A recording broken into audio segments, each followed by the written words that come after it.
This is the Asp Explorer, and as far as exploration goes, it is truly a fantastic ship. Which is hardly surprising as it's literally in a name, but then again this is the galaxy that had a federal dropship that isn't used as a dropship. But this ship is something more than just an explorer apparently. Despite the name, it's listed by Lakon as a true multi-purpose ship. The Asp Explorer was released by Lakon Spaceways in 3300 and was branded as the civilian version of the Asp MK2, which isn't produced anymore. Odd that a civilian ship needs 6 hardpoints, but then again space can be a dangerous place.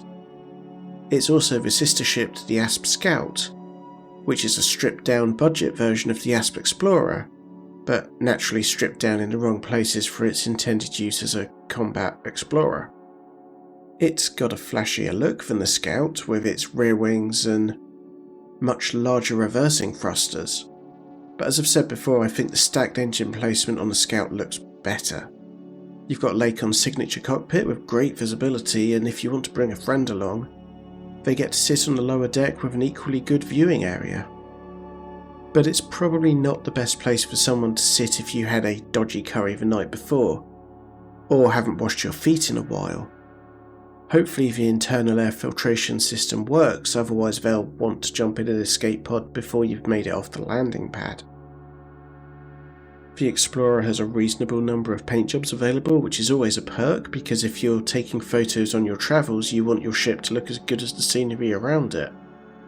And this is a definite plus point since the ship has possibly the most average looks out of the DBX, AspX, Phantom and Anaconda, basically all the big exploration ships.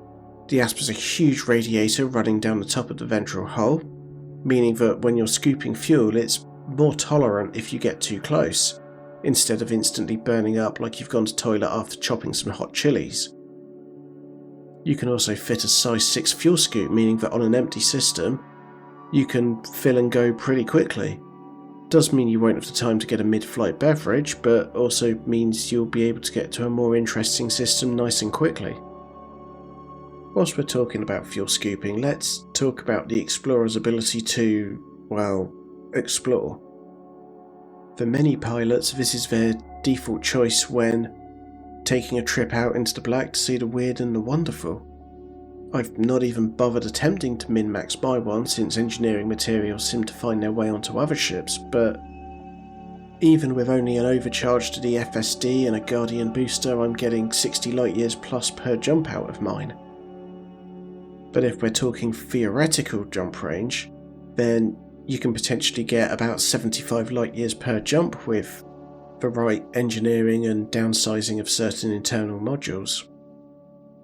You've got more than enough room to take pretty much whatever you'd like along for the ride, unless you're the sort of person that likes to take a fighter on your travels, in which case I'll be pointing you in the direction of the keelback. Or I suppose the Anaconda if you prefer your ship to handle in supercruise like it's swimming in syrup.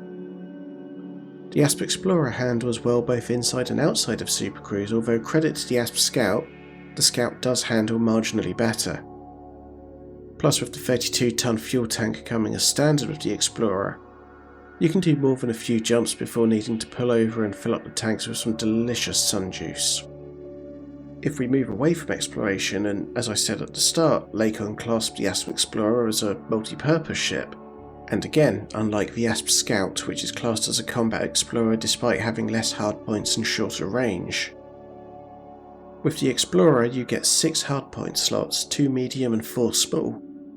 So you've got more than enough for mining. In fact, you can take all of the mining tools and still have a couple of hardpoints left over for defensive capabilities.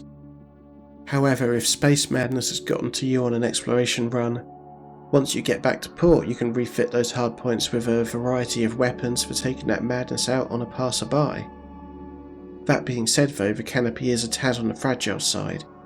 It's the trade-off you make for some of the views that you can get without leaving your chair. Plus its armour and shields are average, so in a long-term engagement you need to pick your fights as longevity may not be on your side.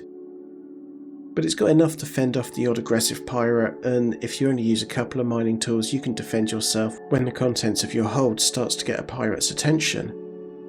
And it might not have the largest hold in the world, but it's still got the capacity to turn a profit whether you're mining or simply moving rare items from point A to point B. But combat trading and mining aren't the focus of the Asp Explorer, and I don't care what Lakon says. This ship is a thoroughbred exploration craft, but it can still dabble in other disciplines if you feel like staying closer to home. And I don't have a problem with that. Plus with the range it has, you can make megabucks versus exobiology. All you need to do is find a planet that has some life forms that haven't been scanned yet, scan them, turn them in, and end up a very rich person. And as a side perk, if you're on a long trip, scanning a few plants can break up the monotony somewhat. Whilst I absolutely love my Krait Phantom for exploration, I have a lot of respect for this ship. Game recognising game and all of that. It's easier to land, the difference in jump range is negligible, and it's more agile. It's just a pity it doesn't have the same looks as the Phantom. It's also significantly cheaper if that matters to you, but at the same time you can make the extra money in a short time without even leaving the inner Orion spur. Although that can actually be quite difficult, because once you get close to the border in this ship it's easy to say, one more jump, and then all of a sudden you've ended up in some small corner of the galaxy where you really are truly alone. Thousands of light years from civilization, with no one to spread your words to, and sometimes that's the best place to be. Thanks for making it to this corner of the internet and having a watch if you've got this far. Special thanks to all those who have subbed, commented, liked and all of that stuff, and until next time, take care, much love and 07 you beautiful people.